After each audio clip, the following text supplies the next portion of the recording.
नमस्कार, मैं पीयूष थड़ा। ये नजर डालते हैं देश, जिले और राज्य की कुछ अहम खबरों पर सुपरफास्ट तरीके से।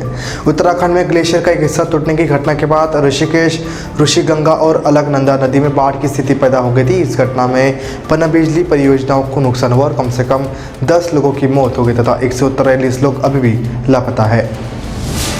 बाढ़ की वजह से गंगा सटी इलाकों पर अलर्ट जारी कर दिया गया था। गंगा घाटों पर पूजा पाठ, कर्मकांड और आवाजाही पर रोक लगा दी गई थी। सोमवार की सुबह एक बार फिर पटरी जिंदगी पर लौटने लगी और स्थिति सामान्य हो गई। प्रधानमंत्री नरेंद्र मोदी राज्यसभा में राष्ट्रपति के अभिभाषण पर धन्यवाद प्रस्ताव चर्चा पर सदन को संबोधित करते हुए किसानों और कृषि कानून की जरूरत पर अपनी बात रखी। प्रधानमंत्री मोदी ने कहा कि अभी तक जितनी भी सरकारें आई वह बड़े किसानों को तो लाभ पहुंचाती है, लेकिन छोटे किसान हमेशा उस लाभ से वंचित रह जाते हैं। प्रधानमंत्री ने इसके साथ ही किसानों को एक बार फिर से भरोसा दिलाया कि एमएसपी था, है और आगे भी जारी रहेगा। केंद्रीय स्वास्थ्य मंत्रालय की ओर से सोमवार को जारी अपडेट आंकड़ों के अनुसार भारत में एक दिन में कोरोना वायरस संक्रमण के 11,831 नए मामले सामने आने के बाद संक्रमितों की कुल संख्या बढ़कर 1,38,38,194 हो गई है। इस महीने चौथी बार एक दिन में कोविड-19 से जान गंवाने वालों की तादाद 100 से कम रही है। मंत्रालय द्वारा सुबह 8 बजे जारी आंकड़ों के अनुसार एक दिन में 84 रोगियों की मौत के बाद मृतकों की संख्या बढ़कर 1,55,080 हो गई है। केंद्रीय गृह मंत्री अमित शाह ने रविवार को महाराष्ट्र की महाविकास आघाड़ी सरकार को 3 पहियों वाला ऑटो रिक्शा करार दिया और उस पर सभी मोर्चों पर नाकाम रहने का आरोप लगाया।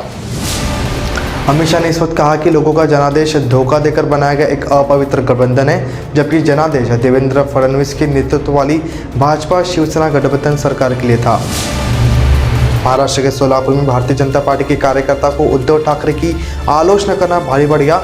शिवसेना कार्यकर्ताओं ने रविवार को सोलापुर में कथित तौर पर बीजेपी कार्यकर्ता को पहले काली स्याही से नहलाया और फिर से उसे जबरदस्ती साड़ी पहनाई। जम्मू में पाकिस्तानी अंतर्राष्ट्रीय सीमा पर तैनात बीएसएफ ने पाकिस्तान को एक और नापाक मंसूबे को नाकाम करते हुए एक घुसपैठिए को मार गिराया। गौरतलब है कि यह घुसपैठी को उसी इलाके में मारा गया जहां कुछ समय पहले बीएसएफ ने एक पाकिस्तानी टनल का पता लगाया था। पिछले 2 महीनों से दिल्ली की सीमा पर चल रहे किसान आंदोलन को लेकर गलत ट्वीट करने वाले 1200 ट्विटर अकाउंट्स को डिलीट करने के निर्देश केंद्र सरकार ने ट्विटर को दिए हैं। कोरोना महामारी के बीच केरला के मलप्पुरम जिले में 2 शालाओं के 192 छात्र तथा 72 शिक्षक कोरोना पॉजिटिव आने से एक ही हड़कंप मच गया है। किसान आंदोलन को लेकर हाल ही में उठे अंतर्राष्ट्रीय आवाजों के बाद भारतीय सेलिब्रिटीज ने भी इन तथाकथित साजिशन ट्वीट का जवाब दिया था। अब महाराष्ट्र की सरकार इन सभी भारतीय सेलिब्रिटीज के ट्वीट को लेकर जांच करा सकती है। ऐसे संकेत सोमवार को महाराष्ट्र के गृह मंत्री अनिल देशमुख ने दिए। भीमा कोरेगांव के एल्गार परिषद के मामले में मुंबई उच्च न्यायालय ने गौतम नवलखा की जमानत याचिका खारिज कर दी है। अंतर्राष्ट्रीय बाजारों में बढ़त के चलते भारतीय बाजारों में भी सोना चांदी के भाव में आज मामूली तेजी दर्ज की गई। दिल्ली सराफा बाजार में सोमवार यानी 8 फरवरी 2021 को सोने के दाम महज 94 रुपये प्रति 10 ग्राम का उछाल आया। वहीं चांदी के दाम में महज 340 रुपये प्रति किलोग्राम की तेजी आई।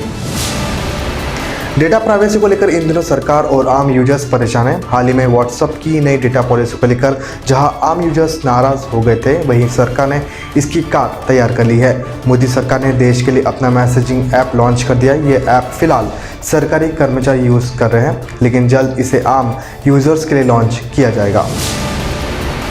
म्यांमार में 1 फरवरी को हुए सैन्य तख्तापलट के विरोध में तथा देश की प्रमुख नेता आंग सान सू को जल्द से जल्द रिहा करने के समर्थन में हजारों लोगों ने रविवार को देश भर में जोरदार प्रदर्शन किया। इसी के साथ ये न्यूज़ खत्म होती है। नमस्कार।